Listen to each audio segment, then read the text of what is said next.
All right, thanks for having us, you all. I'm more of like a stander, I'm not gonna lie. So I'll stand. What I'll do is I'll talk to you all about the Uniformed Services University of the Health Sciences from a medical student perspective. A little bit of background about me. So I went to this school. I graduated here in 2021. Majored in like bio and nutrition, and then I was a part of the health, the scholar thing. Not the honors one, but the one underneath. I was a part of that, and then I was an RA for like 3.5 years over at Centerville. Anyone over there on that side? No one? On North Campus? Yeah. Yeah, yes, sir. I was an RA up there for a little bit. All right, so during this talk, I'll just talk to you all. I'll try to fly through these slides, tell you like the big things that I wish I knew, like back when I was like literally sitting here, like when I was a few years ago, and then open it up so we can have like these lovely panelists speak about their experience, and then you all can like ask questions and have it more interactive. How does that sound? Cool. Sounds great. Let's do it. Okay, so this is disclosure. We have to do this with everything. These opinions are solely that of our own and in no way reflected of USU or the military government. Yeah, and also we're here completely on our own will. We're a part of SNMA, all of us. I'm the admission liaison. We've got a whole slew of like different roles and things like that. But we're here because we want to be here. No one pays us to be here. No one tells us to be here. We're here because we really value like giving back. And I know I wouldn't be here without other people giving back for me for sure. So next slide. Here's a quick intro. That's me right there back when I had a beard before I had to shave it. And it wasn't the best beard, so, but still, that's me graduating 2021, and then we can go from left to right. So we've got. I'm Brandon, went to University of Wisconsin from Milwaukee. I'm Jazz Jacob. I went to the Air Force Academy. I'm originally from Atlanta. I'm Asia. I went to Ohio State, and I'm from DC. I'm Kyle. I went to George Mason for my pre-med stuff, but I enlisted in the Air Force right after high school and did all my pre-med stuff afterwards. I'm Xavier. I went to South Carolina.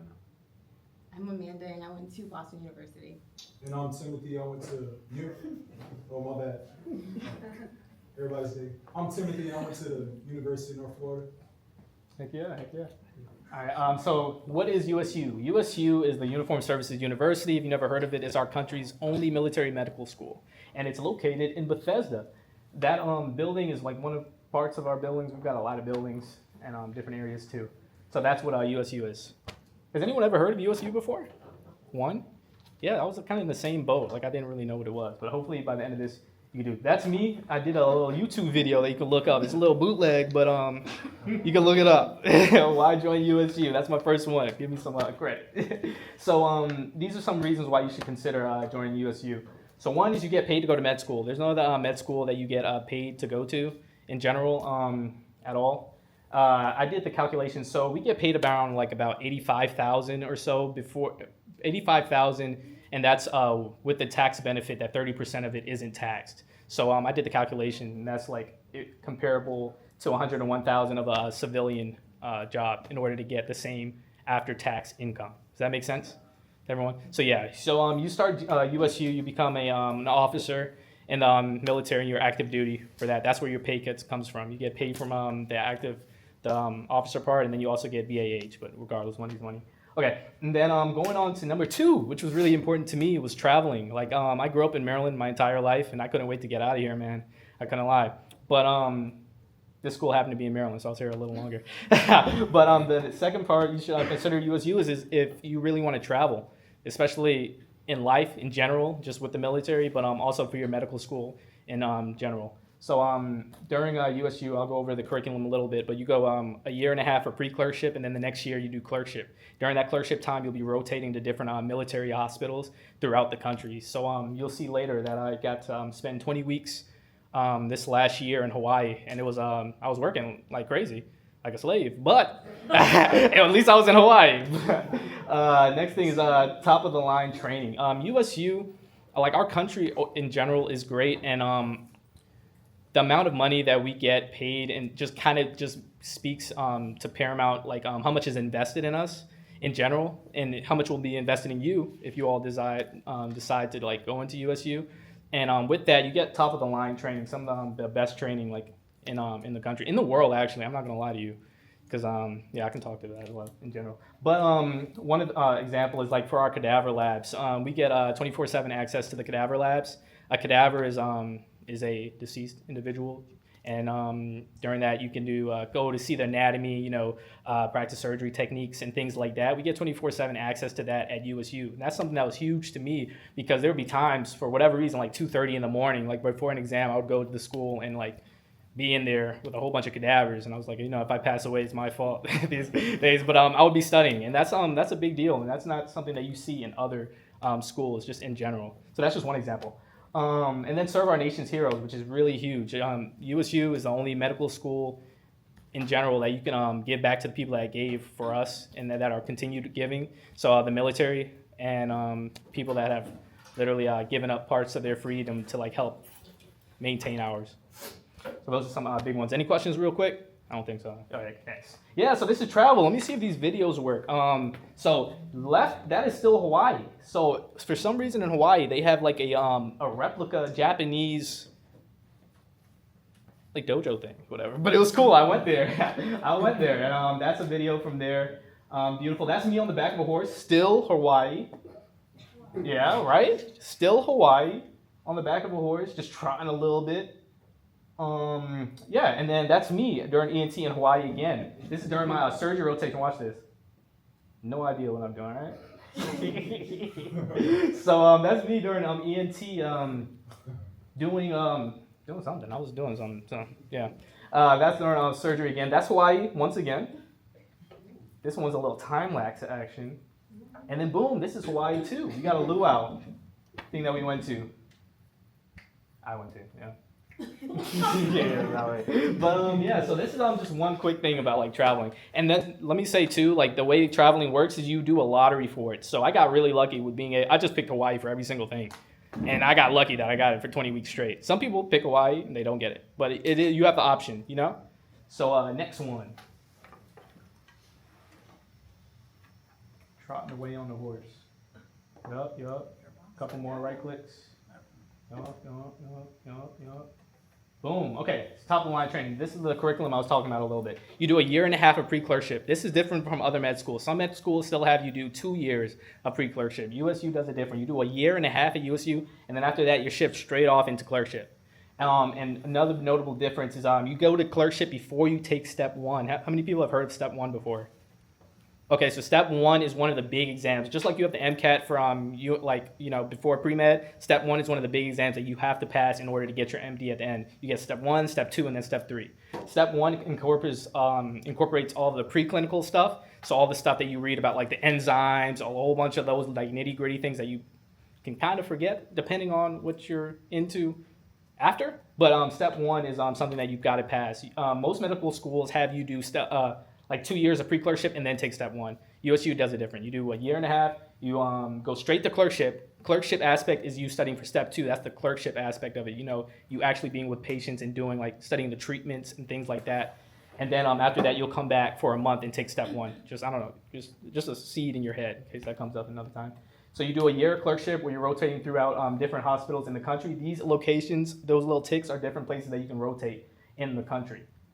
So I was in Hawaii for most of it, but I was also I also went to where's New Orleans at again? Louisiana? Yeah, I was in Louisiana for a bit, like 5 or 10 weeks. I was able to go to Mardi Gras too. You can just I didn't pick there, but I got sent there. So but there's different locations, there's different things that you can do throughout that time. And then after that is a year and a half of ACR. That's advanced clinical rotation. So that's after you finish your clerkship years. You have more leeway to pick what you want to do. You have opportunity for elective research. I don't think our med school requires you to do any type of research. It's not a requirement. That's another different thing. But you have the opportunity to like pick. How many people have been to the USU website as of like before? One, yeah. So a lot of this stuff is online on the USU website. It's free.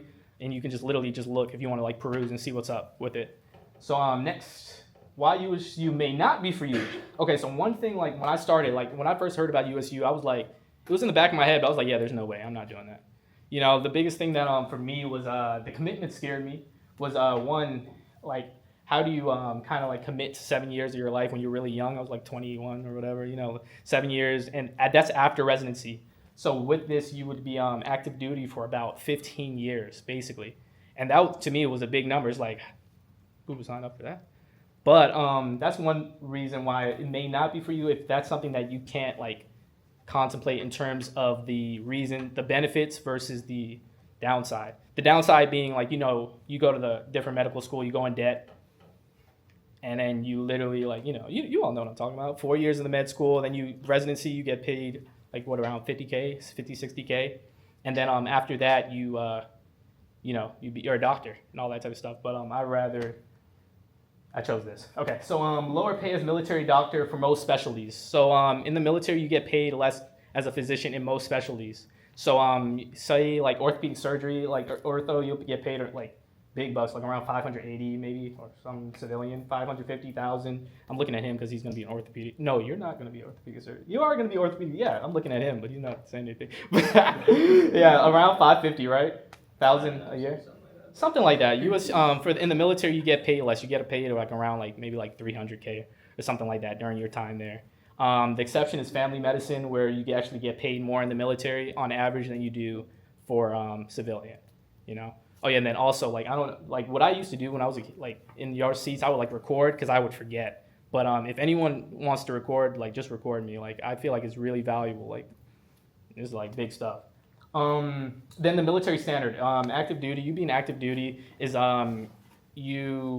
is like active duty. However, in the for medical school, I would say like USU, and anyone can disagree with me, but it's 95% of medical school. Like you're here just medical school, and then there's might be about 5% where you're doing some military thing every now and then. You know what I'm saying? You are going to class like in your uniform and stuff, which is basically kind of like pajamas. They actually a lot more comfortable than they look.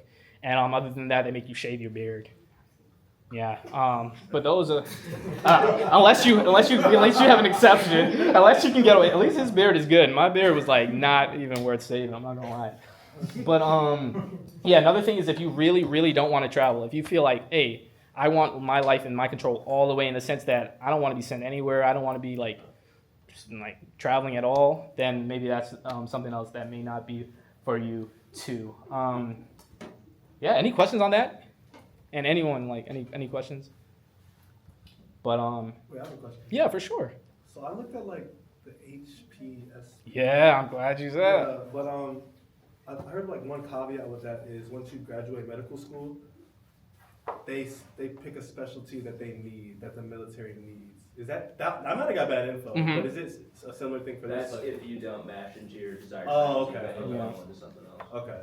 Yeah, really good question. HPSP is the Health Professions Scholarship Program. That's something else that I was considering. So that's where you go to any accredited U.S. medical school. The military will pay that entire tuition off, and as well it gives you a stipend. They give you $20,000 straight up front, and then they'll give you about I think it's around like $1,500 a month or so. It's 27. 27? 27. Oh, $2,700 a month or so. Yeah, and then with that basically helps you cover like an apartment or wherever you would be living like on that medical school. And in exchange for that, you pay back 4 years. And then that's later in the slides, but it's 4 years unless you go into a residency that's higher than 4 years. So if you go into orthopedic surgery, which is a 5-year residency, you'll be paying back 5 years. And that's one of the big things for me, like that once I figured that out, I was like, the difference between 5 and 7 is 2 years. I'm just gonna go to USU and do the extra 2 years, get paid, like, you know, and like do kind of like stuff that I want to do, is like travel and like be a part of that. Yeah, those are the big ones. Someone else had a hand, right? Yeah. You mentioned that being in USU and then your 7-year commitment push about like 15 years of active duty. Yeah. Does that count towards your 20-year pension? Yeah, that's a good question. So the time in USU counts retroactively. So those 4 years during USU, those don't count. However, your residency years, they count. And then the time you do after counts. So what that means is in order to get 20 years, you would be active duty for 24 in order to count for that residency. In order to count for that retirement of 20 years. Does that kind of make sense?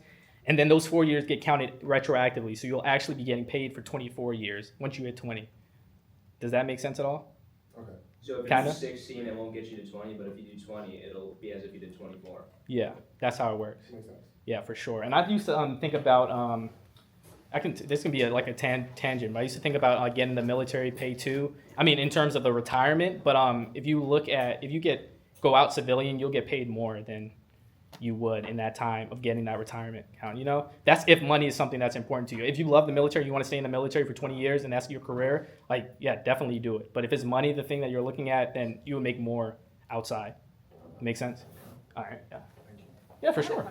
Yeah, for sure. How does practicing medicine in the military look different than practicing as a civilian?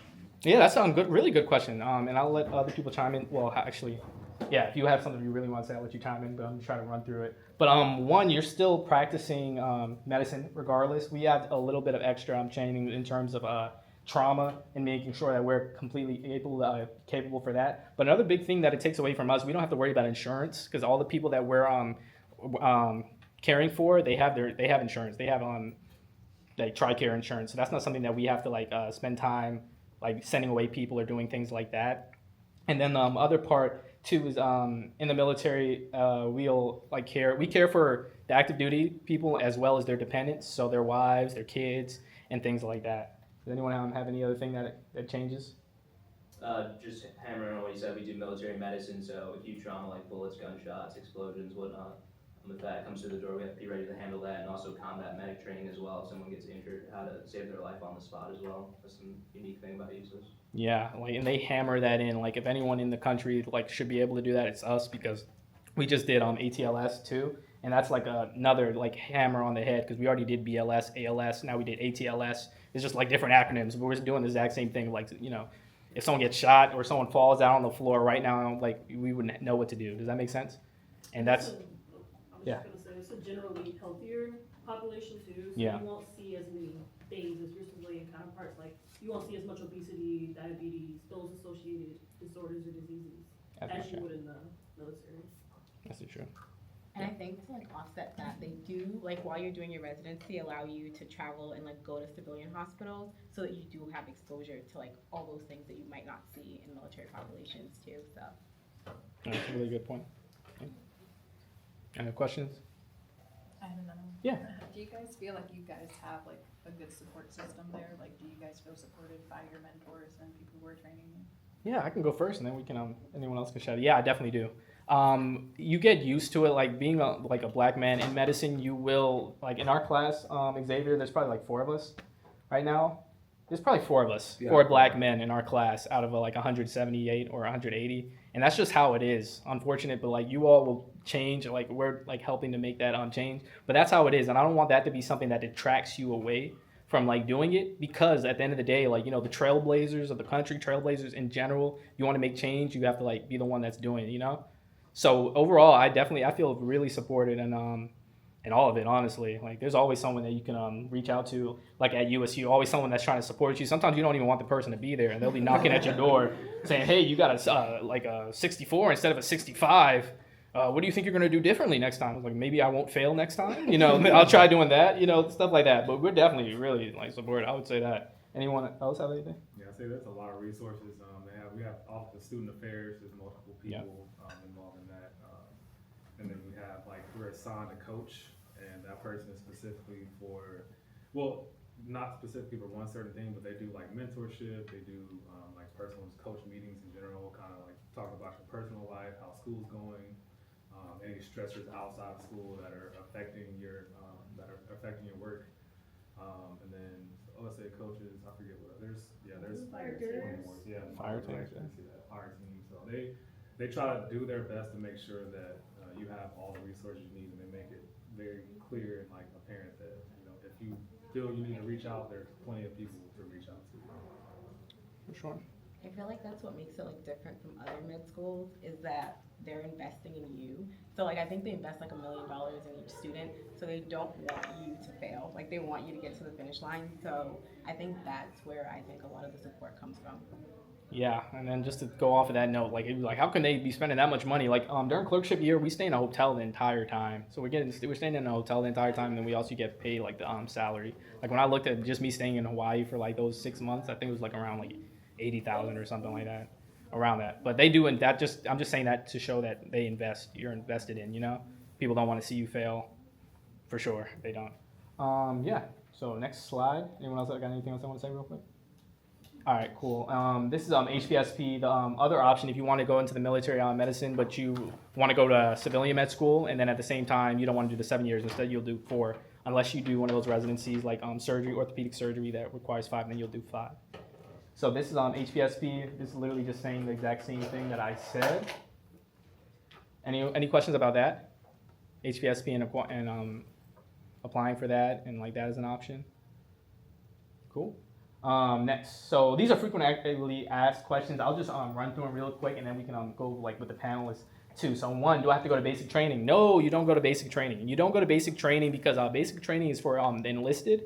The enlisted do basic training. That's like kind of when you see stereotypically in terms of like the push-ups and someone in your face like yelling at you, doing all that type of stuff. Instead, what we do, we go to officer training because that's a big difference. When you come into the military through medicine, the country places extremely high like credentials on you becoming a doctor and stuff. So you start off as an officer. So you start off as a second lieutenant. What that means, you're about around in the Air Force, you're about like the top 80% in terms of like leadership and like that type in terms of rank as well. So you go to officer training school. So officer training school is that like they're training you in terms of leadership, things like that, and they're training you in order to you to be able to like lead others.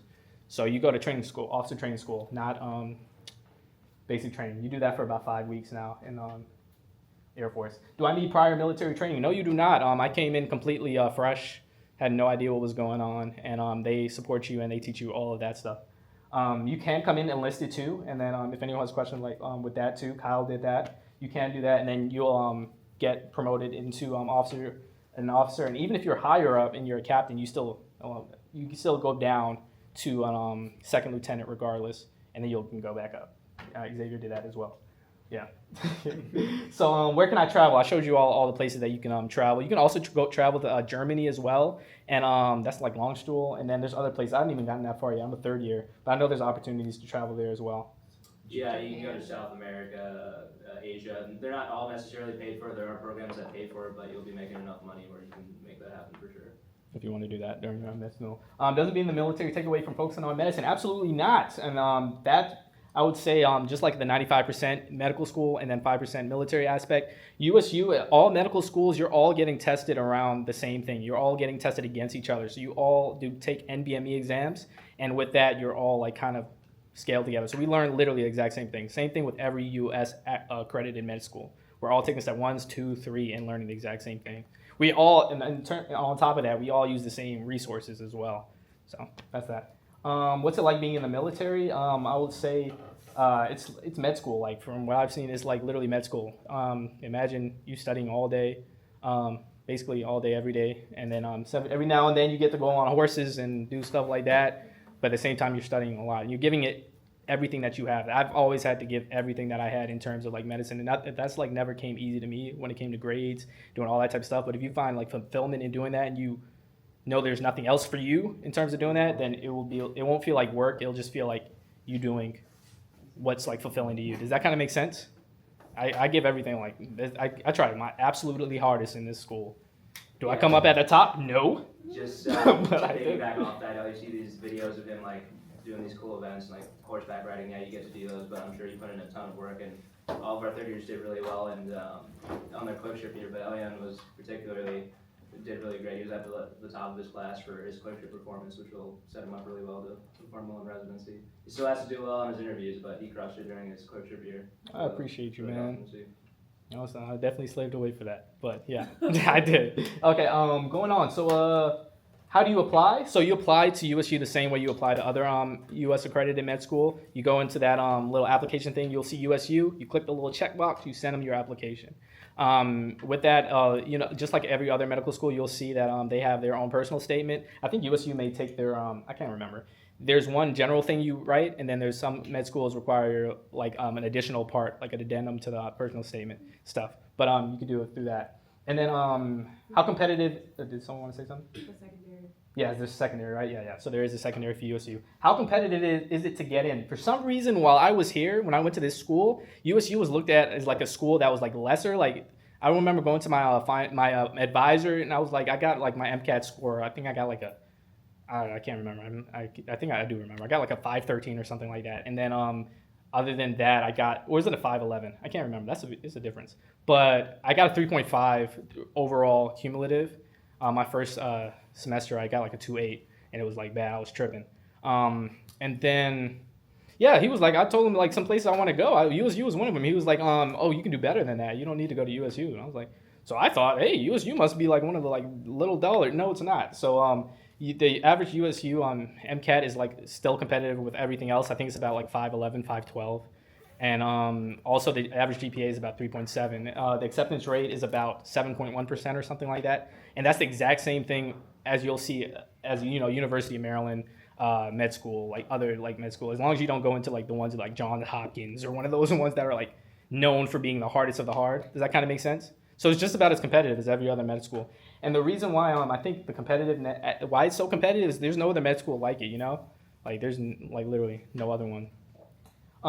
Real quick tidbit about like what makes you a competitive applicant. The same thing that makes you competitive in terms of other med schools. When it comes to grades, of course, that's the first thing they need to make sure you're not going to fail out of the class, the school. Two would be like leadership type stuff. Like, and being an RA was great for me. I definitely recommend it for everyone. Like in terms of some type of leadership role like that. Community service was a big thing for me. I was a suicide and crisis chat specialist for about 2 years, and that was like something I talked about, something that I like absolutely learned. I was like the empathy, practicing all of that for those years, and then those are the big ones. And then also a commitment of you wanting to serve the military, and you also like wanting to serve your country, like, and you're not just doing it for money in a sense. You can do it for money too, but it can't be just for money. Does that make sense? Yeah.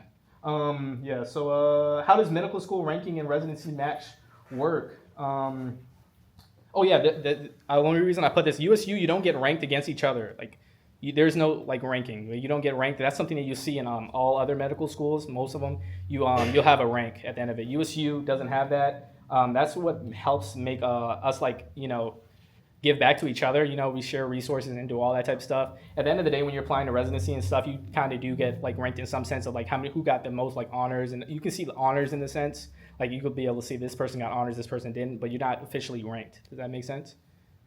Yeah. What are the demographics like? I told you all in terms of African Americans, it's about the same you see everywhere else. It may be even a little worse because in general, there's not a lot of African American providers, and then at the same time, there's not a lot of African American providers in terms of the military as well. Yeah. So you'll see about the same, but I don't want that to deter you from it. What makes a competitive applicant? I talked about that. And then can you be deployed? You can't be deployed during medical school. Someone else chime in if you think that's different, but you literally can't be deployed during medical school. I'm stuttering because I'm talking so much. But it's because they literally focus on your medical school. Like they're not going to deploy you. Well, like you can't do anything. So they're not sending you anywhere after investing all that money into you for you to do anything that like someone else can do in terms of like medics and stuff like that. You don't get deployed during medical school or residency. The only time you can get deployed, from what I understand, is like during this like your 7-year commitment time back, where you're actually practicing as a physician. That's when you can get like deployed to different places. Does that make sense? Some specialties are more likely to get deployed than others. Like family medicine, you're probably going to go, but if you're doing like pathology, you're probably not. There's no need for you to be up close to where everything's going on. Yeah, good point. Yeah. Okay. Boom. Next question. The next thing. What I spend my money on? I invest like darn near all of my money. I'm really big into that. Investing was like really important to me, and that's like a big reason why I wanted like money now. And with weighing it against being in debt for a long time and then getting the money, investing is huge to me. I absolutely love it. And then that's my dog, Princess, right there. I spent money on her too, and she's That's about it. So next slide. What type of dog is she? What? What type of dog? She's a Yorkie. She's a purebred Yorkie. Yup. Got to add that in there. You pay for it. All right, that's it. Yeah. Any questions? Yeah. Hi, my name is Esther. Thank you guys for coming out. So over winter, I actually met a USU student. I was doing a shadowing program at Shock Trauma Center Involvement, and she was telling me about like the rotations and stuff. And I know that you mentioned that like you go to the island. So I was wondering, like, are there like specific units for the rotations that you have to work at? I can answer real quick and then I'll let anyone else answer because I've been talking a long time. So there are required rotations in terms of you need to do internal medicine, you need to do required clerkship medicine things, but you're not required to go to a specific place. You have different branches. So I'm Air Force, so a lot of times during the match you get more likely to rotate at an Air Force place. But at the same time, Hawaii isn't an Air Force place; it's an Army place. You can still rotate to there. Does that make sense? So there's not a required place that you have to go to during the clerkship rotation and going down different places. But you have to still complete specific specialties like. Yeah, that's with every med school. Yeah, you have to complete internal medicine. You have to complete pediatrics. You have to complete psychiatry. You have to complete surgery. Those are all. That's every med school. You can't get your MD unless you complete a rotation in that.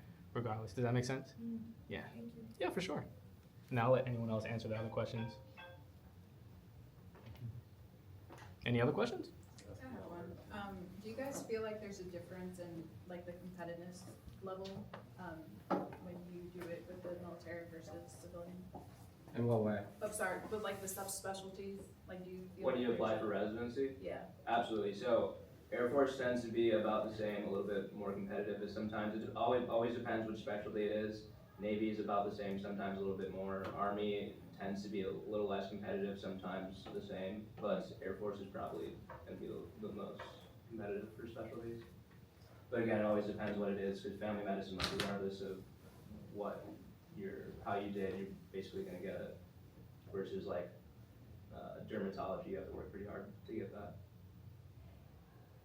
Does that answer your question? Yes, thank you.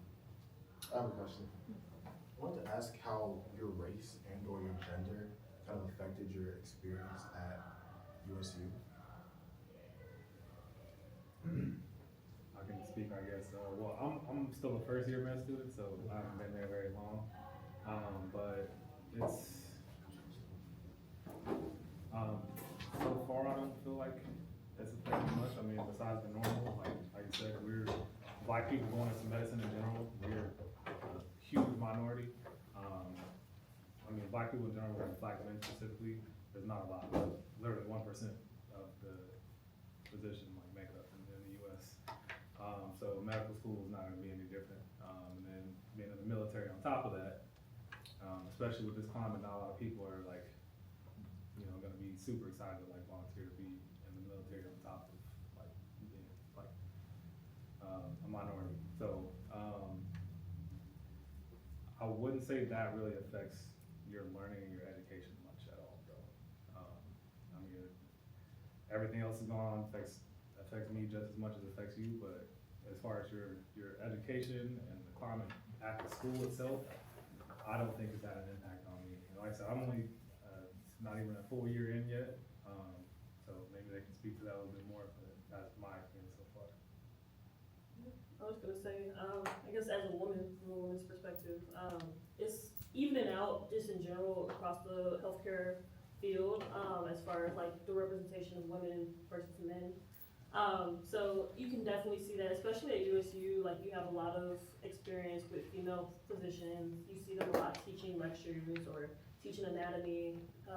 If anything, I think I've seen more female providers or female physicians teaching us than males. And I think that's in no way reflective of capabilities, or I don't think anybody's really belittled or made to feel differently. I think I agree with Kyle. I feel pretty good there. I feel pretty supported.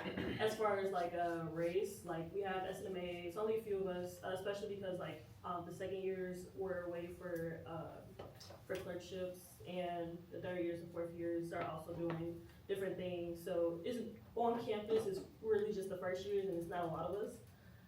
So the community that we have is important, and I think we definitely know everybody. We say hey to everybody on campus. It's definitely close knit. We recognize everybody, and we know it's not a lot of us. So community is definitely there. If that's a concern, we got it. So. It is different. I don't want to say everything is fine. So this is my 13th year in the military. I was enlisted to where there were a bunch of people like me all over. And then I went to nursing school and became an officer, to where I was the only Black person to graduate my nursing class. And then I went to Madigan up in Washington. I was there for 4.5 years. There's not another Black officer in the hospital. That is doctor, nurse, general medical officer, anything. So to say that like, oh, you know, I had good colleagues, everything was different, or everything was fine, they were talking about me.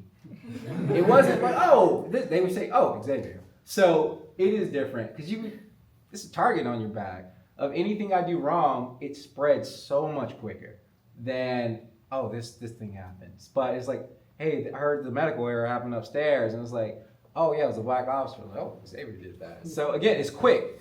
And as I'm going into a position, I plan, wherever I practice, if I'm not at Walter Reed, I anticipate I will be the only black provider in that footprint.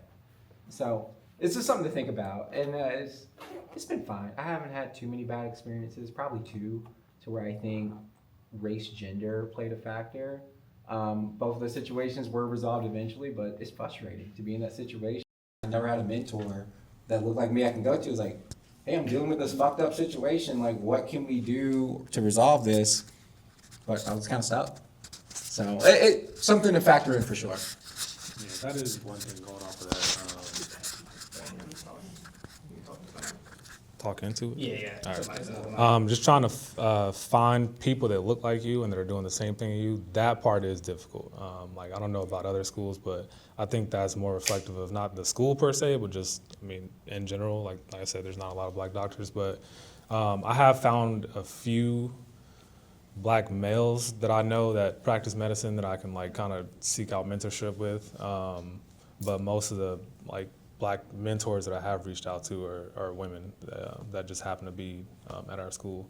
And I think we have one. He's not a medical doctor. He has a PhD in like neuroscience, I think. But I think that's the only black dude I've seen at our school that's a faculty member. Yeah, so finding mentors like you was definitely a lot more difficult. Yeah, I'll just say a quick tidbit in that, and it's going to be like that everywhere, especially for black men. Like, we need more black men in medicine, for sure. There's not any, like really, there's not a lot. I remember when I went here, CRV, they posted a picture one day, and it was like the whole GBM. And when I tell you, I saw like 15 women, and maybe two guys, maybe, and I don't even know if they were GBM, but that's just how it is, like how it is right now. We need more black men in medicine. So if you join, you will be that face. Just like how we said, people look at people that are different. So if you're the black guy, they already come with a like, conception, like, you know, whatever, but you are the black guy, you know, that's how it's going to be. But take pride in that, though. I'll definitely take pride. I mean, I take pride in it. Anyway. Exactly. To add to that, I feel like, so pretty much what everyone says. Like, I went to a PWI, so it's pretty much the same experience everywhere. Like, if you go to another med school that's not Howard or a predominantly black med school, you're going to stand out. You're gonna have a little bit of a target on your back. And I personally haven't had like any bad experiences, but I've had friends that have had bad experiences, and we have like come together to create like a sister circle where we all talk about like our experiences as black women in the military, specifically like practicing medicine, and how we don't run into other black mentors and other black women as often. And I haven't seen one black woman while I was working. Like, I worked with some black male doctors, but I didn't see any black women doctors on my rotations. So it does make you feel a little bit on the outside, but I think if you don't go to a predominantly black medical school, you're probably gonna have the same experience everywhere. And it's kind of up to us to change, I guess, the face of medicine a little bit. Follow up on that. When you guys have dealt with or had a friend who's dealt with like a negative experience, how do you guys handle that? I think for me, most of the people I work with, their heart's in the right place. So I've never had a problem finding people to, hey, this person, if I talk to them, I know they can do something about it. I think the problem I always ran into is that a lot of my coworkers that I had, both as a nurse, now going off on rotations, working in these teams, I have no one that I really talk to who's had the same upbringing as me, same experience as me. So even that in itself is like, they have to take me at my word for what I'm saying, because on a deeper level, we don't really connect in any other area. So for a lot of my colleagues, like I went to Title I schools through high school. I was like, I joined the Army because I didn't have any money to go to college. Then I was able to go to college through an Army scholarship. So again, it's just all different than I've been good at school my entire life. My parents set up a 529 for me to go to school. I didn't have that.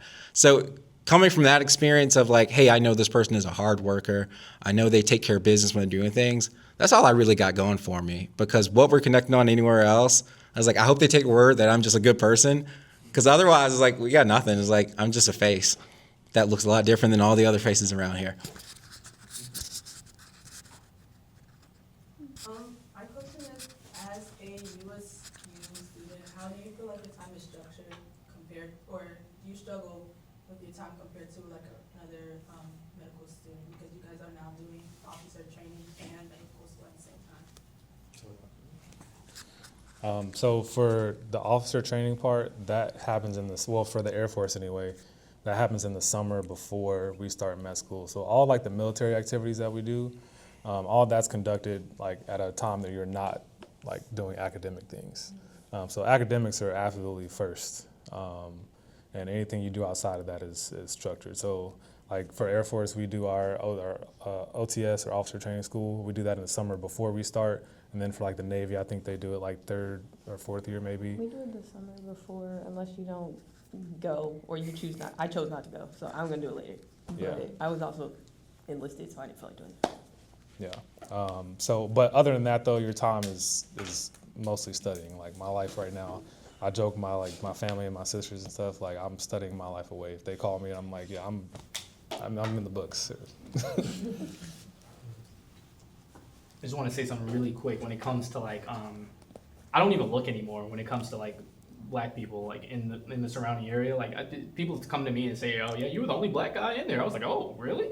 I don't check anymore. And that's something that's like throughout the time, like even from young, like you all are doing the same thing. You go to classrooms, there's a whole bunch of like white people. There's not a lot of black people. So like the same thing you're seeing like when you're in your science classes, and as you keep going through the classes, you'll see less and less as you keep going through. That's how it is. But like at the end of the day, like don't let that be something that's holding you back or anything. You know, you literally just build that resiliency, and then you don't let it hold you back. If anything, let that be something that's like fueling you to keep going in a way, you know? Yeah. I have a question, like how difficult is it in comparison to UMD, and then for everybody else in comparison to your undergraduate program? Yeah, I can tell you real quick. Like as I said, like I busted my ass here. Like you know, I tried. Like other people would be going out partying, doing all that. I couldn't. I would fail. Like I can't go, buddy. I'm sorry, I can't do it. So I tried my absolute hardest here, and then just like you get into med school, you try your absolute hardest there. Like there's nothing that can be like harder than you trying your best, regardless. And your best is good enough, regardless. If it takes you an extra year, it takes you an extra year. What's a year? Like I've got somebody like in my class, like they're probably like 33, 35, just starting. I'm like, damn, you know. But it's until if you decide that you want to go to med school. And medicine for you see another jump point, like the only thing that's gonna stop you is you. I want y'all to know that. The thing, I was just gonna say the thing that I was told is the biggest difference between going from an undergraduate program to any graduate program, or in our case to medical school, is undergraduate you're putting out a whole bunch of little small fires, whereas you go to medical school, you're putting out one big fire at a time.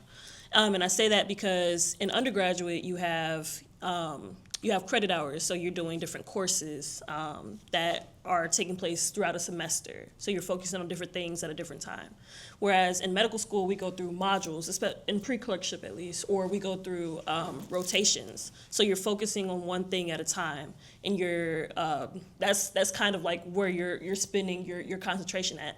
It's not necessarily different as like one is harder, one is easier, more so what that looks like. And so it's just a mindset thing. Like for us, like we spent a whole bunch of hours studying for this last test that we had, and it was only on one content area. We still didn't know what we were talking about at the end of the day.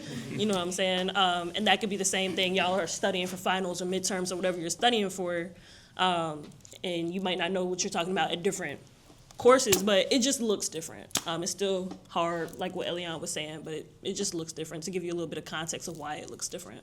And you're asking just med school in general, like the coursework? Well, I was asking specifically for USU. I feel like for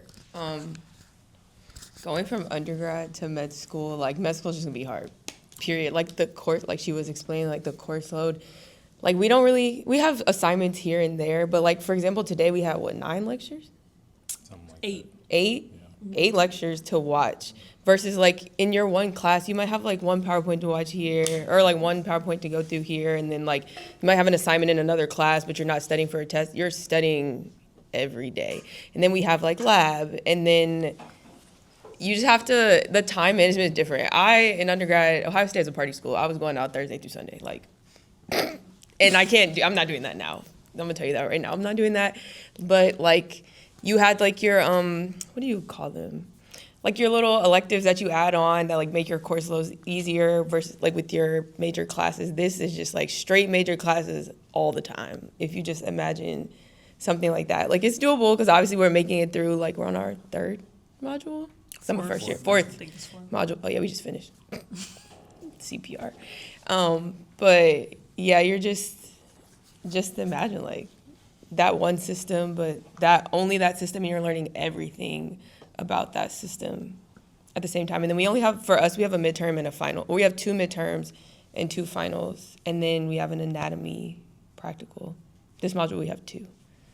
So you're not taking like multiple small exams. We have quizzes here and there too, but it's really like you have that midterm and you have that final, and all that information that you learn for those 4 weeks prior are tested on that. Yeah, I'd say the biggest difference probably on the academic part is the level of understanding you have to have. So it's not like you just have to be able to regurgitate these things, which I felt like undergrad was more so for me, but then I did a graduate program before med school.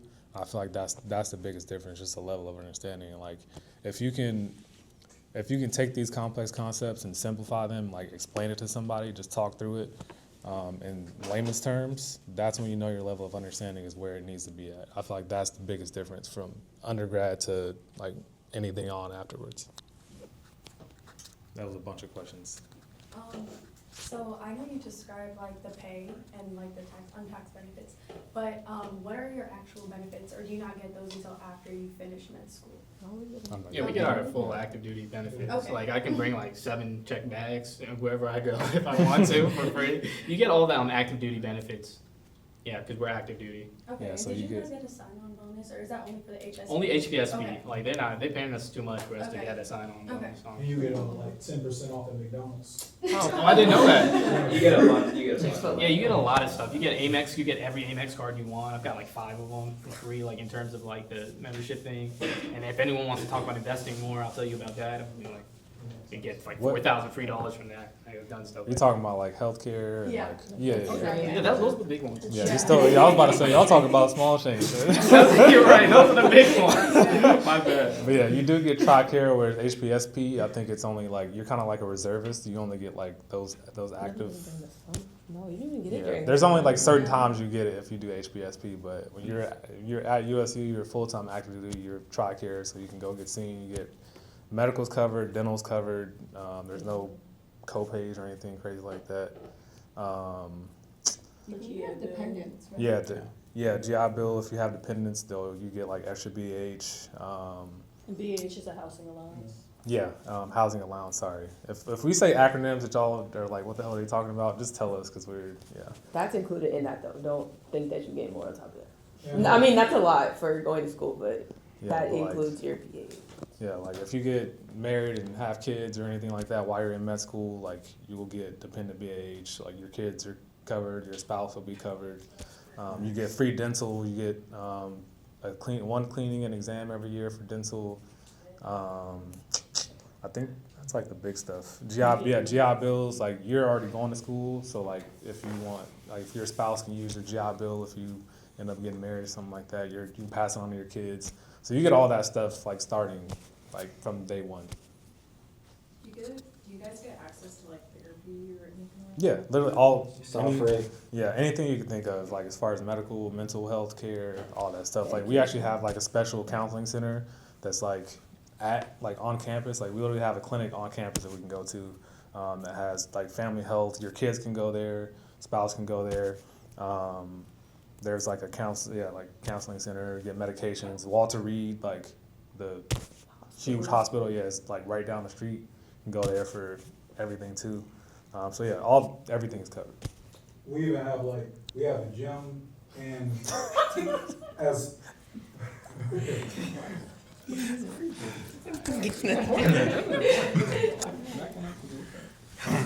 Like, all jokes aside, like before I came to Maryland, so I'm from Florida, right? And so like my move and everything, it was like about $3,000. And so the military, they paid like for my U-Haul, for my weigh-in, like they even had people come to my house and like pack up my clothes and stuff for me. So like the military has been very like supportive just overall and throughout the experience. For sure. Yeah, you had a question for a long time. Yeah. Yeah. I actually have two questions. This first question directly towards the Nashville Ortho. I'm curious, do you do research for like what like competitive things do you use to make you match into ortho? So I was just telling them earlier about this. In the military, it's unique compared to the civilian match, where civilian match you're going to be just a number. It's going to be your step score and how your grades were in med school. Versus the military, they actually get to see you in person, see what your work ethic's like, see how you gel with the program, see what your characteristics are like, if you're trustworthy. The interview in person is going to be the biggest thing that determines whether you get into your desired residency or not. Then will be your step 2 score, which is like a 280 question test. That's a synopsis of all the things that you learned throughout med school. After that is going to be your clerkship performance, what I was just talking about, what Elian did well on, and all the other MS3s as well. And then it's like leadership activities, things such as this, what you do to your community to try and benefit others around you, volunteer, shadowings, whatnot. And then pre-clerkship grades probably are the least important thing. They're not very important. It matters a little bit, not much. Our school is, you get a lot of research opportunities at our school, and research is going to be huge for competitive specialties. The best research you can do is going to be research in your field, but any research counts, seeing that you're working on things. You don't necessarily need to publish things, but as long as you get them submitted by the deadline, that's considered a publication, as much of an achievement as a publication. Yeah. My second question is, I know like a few of you guys have kind of touched base on what you did before going into USU. I'm curious, like, what did you guys do during the gap years? Well, I took 7 gap years. I actually was enlisted, so I'm in the Navy now, but I was enlisted in the Air Force as a dental assistant. I also worked as a scribe in an orthopedic and sports medicine clinic. And then during COVID, I stopped that and I worked for the Screen Actors Guild in HR. So like I've just done some random stuff in my gap year. I mean, I still had the medical part where I was shadowing. I did a lot of community service. But yeah. Do we have I feel like a lot of people in here are civilians. Was anybody here prior civilian and then came into USU from the panel here? So, Yeah. Can we get a perspective from a civilian? Oh. Yeah. It was civilian. Oh, okay. I think the two. Yeah, so I took a 3-year gap year, and when I was an undergrad, I was just a biology major. I was like flip-flopping between going to med school and like not doing it, just about like the commitment and stuff. So for the 3 years, I did some research. I worked in a lab, and I also did end up doing a master's program to like make my application stronger before I applied to med school, because I didn't want to take the MCAT and do all of that without having like a strong application. So I think making sure that your application is strong is really important if any of you are planning on taking a gap year. Heck yeah, I agree. Really quick, so during the gap year, just like that, strengthening wherever you see that you're weak. People don't take gap years generally if you're like really strong. Like you usually do it if you needed extra time. For me, I needed a gap year because I hadn't taken the MCAT yet, and I was like, there's no way I'm going to be able to take it, you know? So I needed that extra time. During that time, I worked as a, that was right with COVID too and all that type of stuff. I would say follow what you like to do, like what you're interested in. If it's community service, I chose being a suicide and prevention specialist because like everyone was depressed during COVID, you know? And that's where I felt like I could give back, and because I really do feel like words can like save people's lives, and that was something that I was able to do. So do something that you really are interested in, whatever it is. Don't feel like you're just like checking a box. You know, does that kind of make sense? And then also real quick, who here knows like James Hagberg? Has anyone known that? Yeah, so James Hagberg is from the public health. He's at UMD like public health. And I just want to say, make sure you're using all your resources here. He's got a program called UM Adapt. I did that. That was before COVID like wiped it out, but he helped me get like connected with the research. He got me my oh yeah, that's another thing I did during my gap year. I was also a research tech like here at UMD in Sushant Ranadive's lab. Yeah, you did? Yeah. So I got paid about like $28 an hour being a med assistant. So I did that, and then the community service aspect thing in terms of that. Does that kind of make sense? But make sure while you're here, don't listen to like people saying, "Oh, I can't wait till I get out of here," or like, "Oh, this place is racist," or something like that. This is like one of the best places that you can be, like in the world and in the country. You know, Maryland, like just population wise for black people, this is more black people you'll see anywhere else. I can tell you that. You go somewhere else, it's going to be even fewer of us. You can go. What you going to do? What you going to be doing there? I don't know what you're doing over there. You can go, but in terms, just make sure you're using the resources here, you know? So if you all haven't looked into it, Adapt, that's a thing you can do over summer. It doesn't exist anymore because of the NIH cuts. They already cut stars. So Shoot. Adapt is like what they're waiting on is 50-50. Okay, but just make sure you're using your resources here, and don't when I've reached out to just personally, I've reached out to a lot of black people like during my time. A lot of people don't reply. I'm not gonna lie, it's the white people that be replying back to me. Those are the ones that have been helping me a lot, that have got me set up. I'm not gonna lie to you, but that's just how it is, and we're gonna be the ones to like change that, and that's just how it is. You know, just don't hold yourself back. That makes sense. One suggestion I have, and you don't even have to wait till your gap year to do it. Look at the med school applications and what all is on them. They're like 16 pages. So if you could get that stuff filled out now, I would suggest doing that and like reworking your personal statement and your experiences and just coming up with new like experiences to look at. Like all of us, you know, did med school applications. So if you need them, we can like send them to you and kind of see the type of stuff we put on there. But you don't have to have like a cookie cutter resume, because most schools are kind of looking at you holistically versus just, you know, what your grades are, what your MCAT score is. They want to see that you actually have interest, because if you think like most med school applicants are competitive, like most of them look about the same. That's why they put the averages up there, like the average MCAT or average like GPA or whatever. Focus on those things that make you different, that make you stand out, and be your authentic self. Like that's what you want to present, because that's like, otherwise you're gonna have to fake it the whole, you know what I mean? So I would suggest doing that, like just write out your personal statement. Look at the character limits, write one out, and then have people look at it for you, and then go over it, and then like they can make suggestions on, because I'll rework my personal statement at least like 5 times. And that's probably on the low end. Other people I know have done more reworks, but start doing that now. I think you have 15 experiences that you can put on your applications. So just start writing out those experiences and like thinking about like, oh, I can maybe use this, use that. That's one thing I would suggest to kind of get knocked out early. That way when the application process opens up, like when the application's open, that's one less thing to worry about. You're already done. You just copy paste at that point. One thing, for me personally, like the hardest thing that I've ever done, well, one of the hardest things I've ever done is the one component of the application was the MCAT.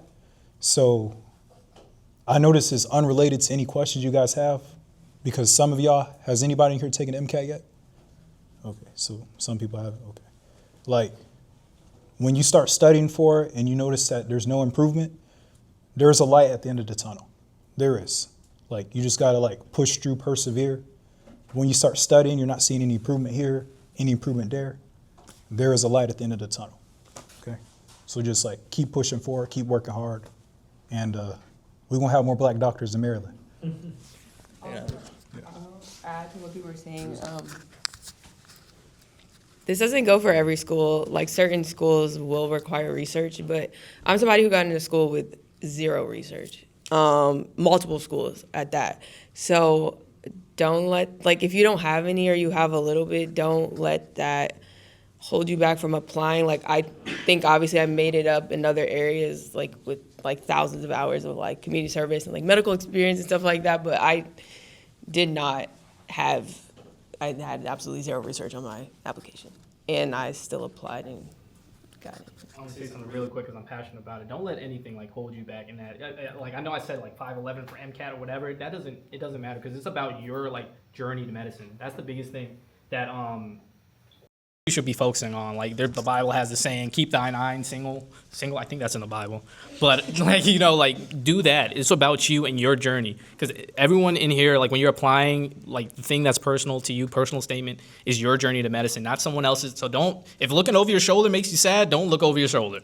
That's what you know what I'm saying? Like whenever I finished exams, I used to run out of that place. Because people would be talking about some number 7, I put this. I did not put that for 7. I got out of there. Before they can make me depressed, I was gone. I used to skateboard around too, bro. I was like skateboarding out of there.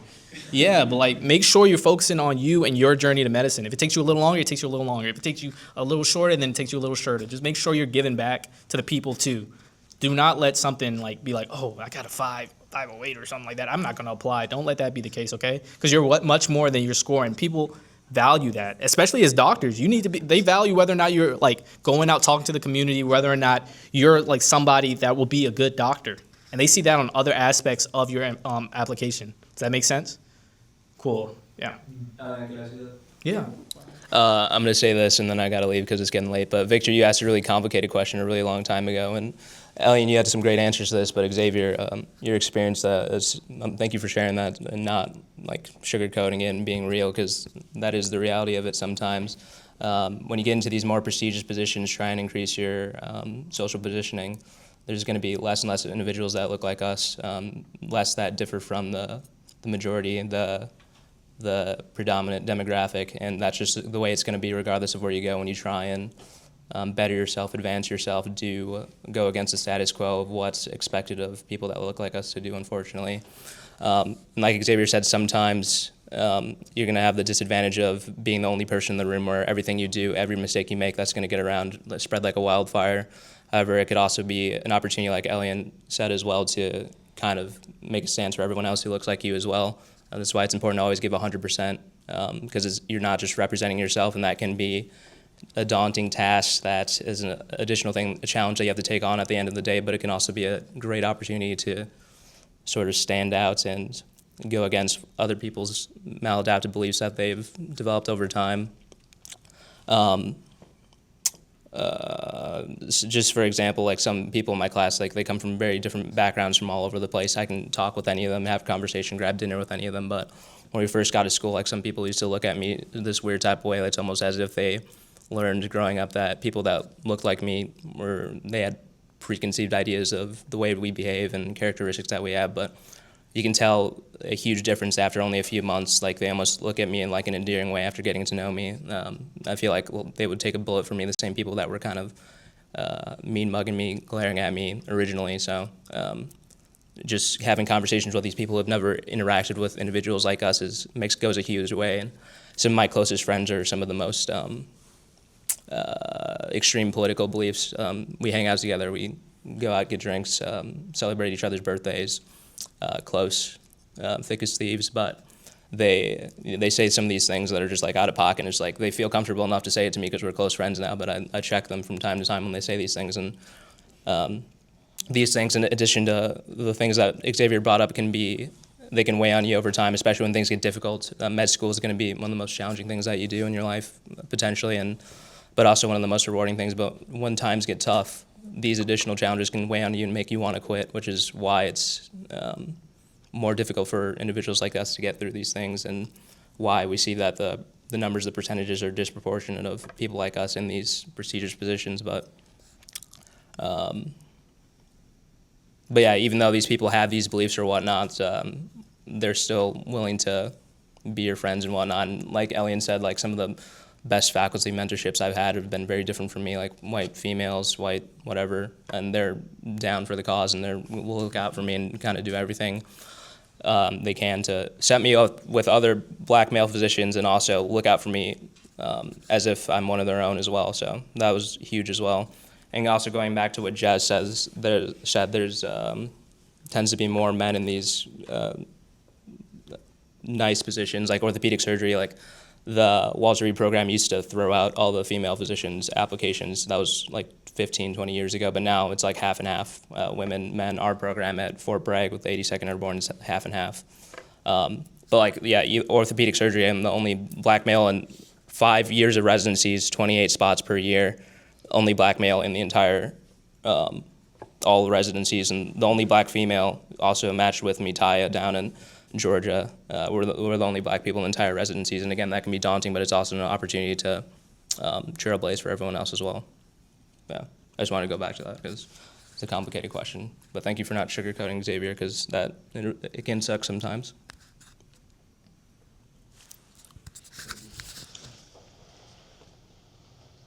One more question.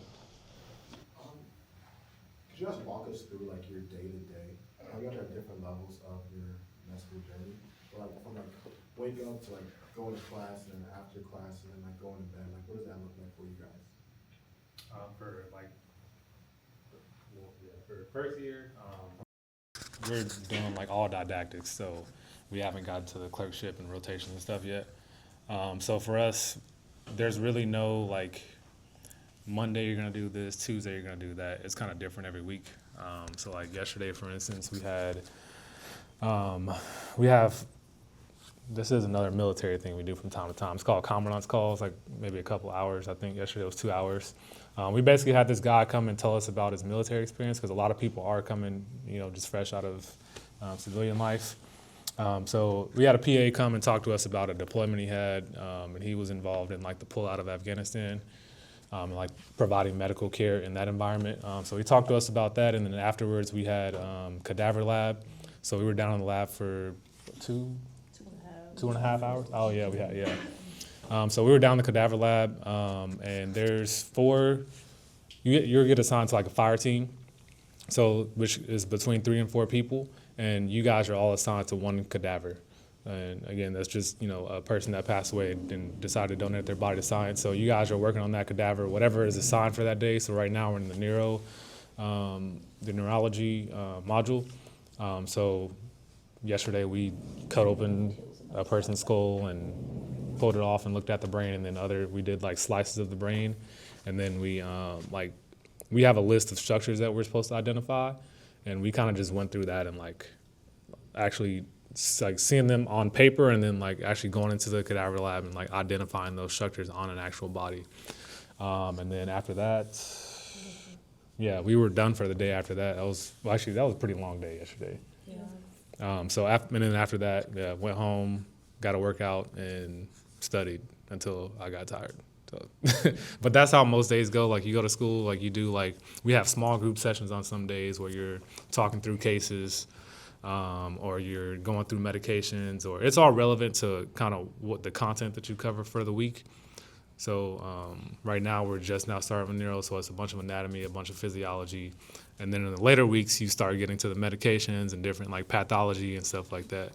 But yeah, when you go home, you kind of just do things that kind of help you relax, but also get back to studying. So I usually just I think most people either just go work out or play basketball or football or whatever the case may be, and then kind of right back to studying and taking notes and doing whatever else.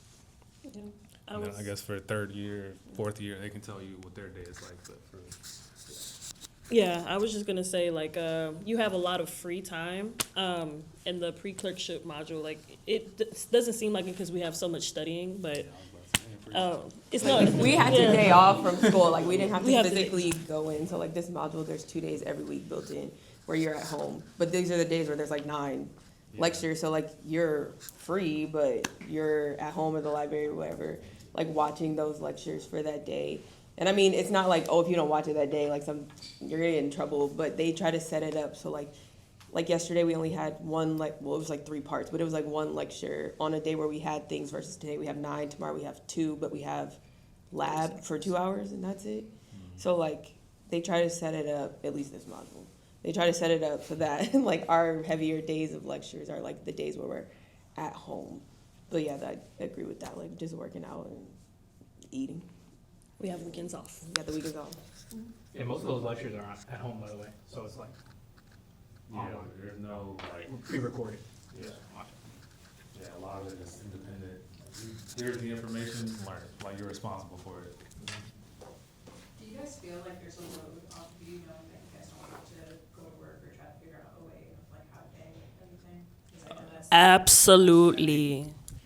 Absolutely. Like we're in an extremely fortunate situation. I mean, like Not fortunate, we We are, like, honestly, like, genuinely, like, we get all these textbooks. It was so heavy, the amount of textbooks that we got, right?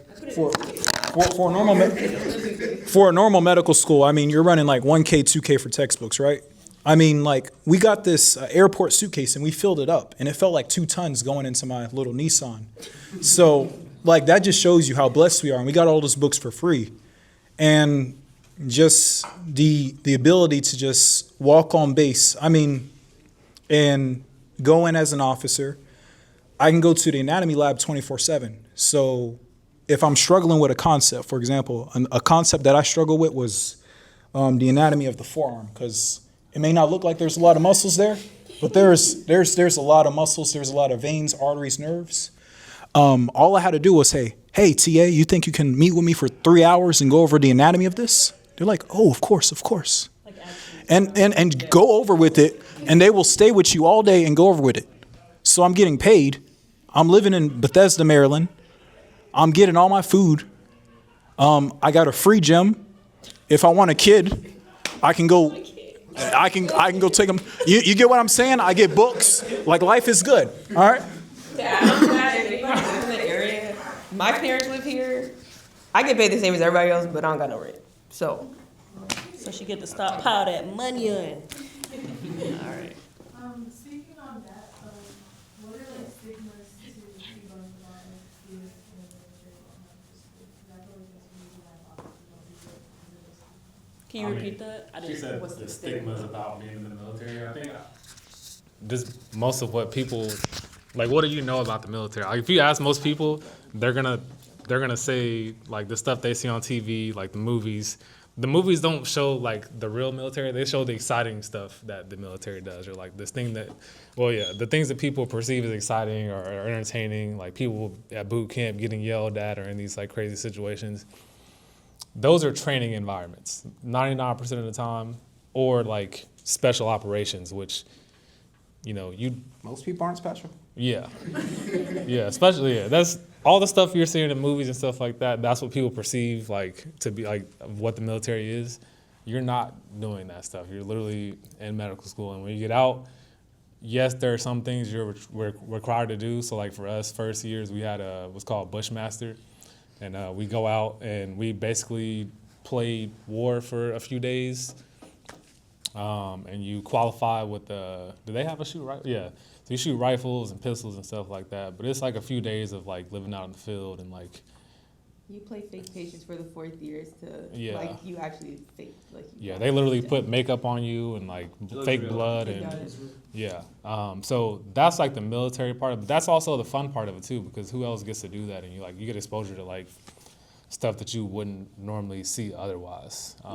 Like just like y'all had the cases right before we started, they had like the 4th years would have the cases, but we would be the cases. The first years would be the cases that they would have to diagnose in person. Like we were screaming, we were having fake seizures. It was like real life. Yeah, the only time you're gonna be like yelled at or anything like that when you go to officer training, like the first week of Air Force officer training, like they like yelled at us just to stress. Like all the training you go to is designed to stress you. And then like to kind of break you down and build you back up, to put it in simple terms. Like they're gonna stress you out, they're gonna yell at you, but that's literally just to make you better. And by the end of it, it's they say 5 weeks, but it was literally exactly 4 weeks on the dot. So you go through that for a couple weeks. They do stuff just to annoy you. Literally, like they had us move dorms like a week before we were about to move out. Like all of our stuff is in there fine. They're like, oh yeah, you need to have all these people moved by the end of the day, figure out a way to do it, let me know when it's done. I'm like, what the fuck? So that and that's, small fry. So I guess those are the main stigmas that I know of about being in the military, and I've been in for a while now. But are there any specific things that I cover, the ones you were kind of? Okay, cool. Yeah, you're not gonna do that at USU. It's 95% of it. With my career, at least, it is a normal show up in the morning, leave in the afternoon, do the same thing as a normal job. I mean, I've had field exercises, I've had stateside deployments to go help out in other hospitals. But as far as show up, do your job, and go home, contrary to popular belief where everyone's like patriotic and freedom, people join the military for 3 reasons in 95% cases. a place to stay, they need a paycheck that's steady, and they have health insurance. You really can't beat those three things. So most people just want to show up, come to work, and go home. So when everyone's on that same wavelength, which is most of the military, it's a normal job 95% of the time. Yeah, it's like literally a regular like 9 to 5 job. I've been in for 12 years now, and I was a medic before, and I literally just worked like a regular 9 to 5 job. I'll go to work every now and again. We have like military stuff that we had to do. I did deploy once, but outside of that, it's regular.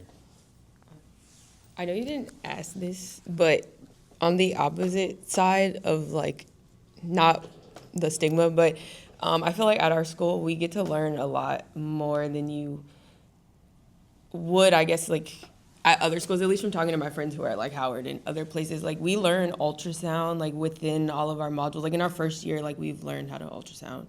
And then like I went to Shadow and the surgeon was like, oh, close this. And I was like, okay. But like in a normal like med school setting, like as a first year who's only in their like second module, like no surgeon's probably gonna be like, oh yeah, get on this table and do this. But like I just went to the OR and they were like, yeah, but so you get those like other opportunities. And like one of the student groups we have, like one of the docs had emailed them and asked if anybody was interested in doing research because they were doing projects. Like they're reaching out to like us to see like, oh, are there people who need to do this? Or like some docs will run like a joint injection clinic, like they use like recently deceased cadavers, and we got to practice doing like joint injections, like and just things like that that are offered to us that I would tell my friends and they'll be like, oh yeah, we don't have that, or like we haven't got a chance to do that. I'm not speaking for all like non-military med schools, but at least talking to my friends at other places, like I've done a lot more than they did during their first year. Before we go, I just want to ask for you guys to give, it could be just one person, but a piece of advice to Black pre-meds. I'm going to take a video of it, so I'll give you some time to think about it. Okay. Yeah, let's do it. Sorry. So I'll say advice. Sorry. I love it. So I'll say advice in a very short story. I did not have the best stats applying to medical school. There were a lot of reasons why I was trying to do it on my own. I didn't have a pre-med advisor. I didn't have access to one. And I felt like there were a lot of hurdles along my way of I am doing this all by myself. I'm trying to make it up as I go. I'm struggling with the application. There's really no one to help me. And my advice to everyone in the room and all Black pre-meds is do not quit. Figure it out, find someone, find the help. But the first time I didn't get in my first year of medical school, I applied, I got one interview. And at that interview, during it, the person interviewing told me, he was like, you're not going to get in this year, but we would love to see you apply again next year. It's like, put in the work, let's see the work ethic. And I applied back to that school, and they were like, hey, man, we're glad to see you back. It was the first thing they brought up out of all the applicants they got, and I got into that school. So don't quit, don't get discouraged. Failure is just a hurdle you got to step over. So if you aren't failing, you aren't trying hard enough. So keep it up, keep hustling. Don't stop. People see it in the background. Heck yeah, man. I would say, let me move this camera thing. Yeah, it's kind of like I said earlier. I feel like the only thing that's going to stop you is you, really. And I have this quote. I don't know if it's even my original quote. It's like, you can call me a loser, call me a tryhard, call me anything, but just don't call me a victim. That's the only thing. Just know that, like, if anyone in here ever says, hey, I don't want to be a doctor, I want you to be able to say, I don't want to be a doctor because it's not worth it to me. Not because, oh, I didn't have the grade, or not because, oh, I didn't have the circumstances or anything like that. I want that to be the case going forward. Let people help you too. That's one thing you see in looking around. You feel like everything's competitive and everything. You got to be the one doing it by yourself. You got to be the trailblazer for it. Let other people help you. And I would say that's something that really helped me during clerkship year, like just asking, looking at mentors, and not being afraid to look dumb, not being afraid to look slow. Like, give it your best. Don't be worrying about what other people think about you in that sense, Does that kind of make sense? Yeah. Does anyone else want to say something real quick? Sure. Yeah. I'd say the biggest thing, just believe in yourself, trust in yourself. You're your biggest support system. Of course, it's nice to have other people around you that are rooting for you. But at the end of the day, you have to believe in yourself more than anybody else does. And being a black person in America, I'm sure, life hasn't always been easy. Things haven't been handed to you. I know, at least for me, that's how my life has gone. I've had to work hard for everything that I have. And I've taken L's before, and I'm probably going to take some more in the future, but I'm still on the path that I'm on for a reason. And I'm not going to let anything slow me down. And I think, if you don't have that mentality now, adopt it as quickly as possible. Because just like everybody up here, we've kind of come a long way. I didn't do so great on my first MCAT. I literally retook it a month later, got hired, a lot higher than I wanted to, and I ended up getting to med school on my first application. And while I was defeated after that first attempt, defeated, was wanting to give up, I just told myself, hey, it's not the first L I've taken. I know how to bounce back from it, and here I am. So. Yeah, use your L's as fuel too. I could say that. My first job, I got fired. As I was a medical assistant, they didn't let me go. They fired me. They got me out of there. Best believe I talked about that whenever I could. I was yeah, talk about what you learned from it. Talk about all that, the resilience, because that's the biggest thing too that you look at, just in life in general, having that resilience. You get knocked down, what do? Do you think about it, and you get back up, or do you stay down and you're done? Yeah, I talked about my 2.8 too. You could walk past me, I'll talk. Did you know I got a 2.8? So yeah.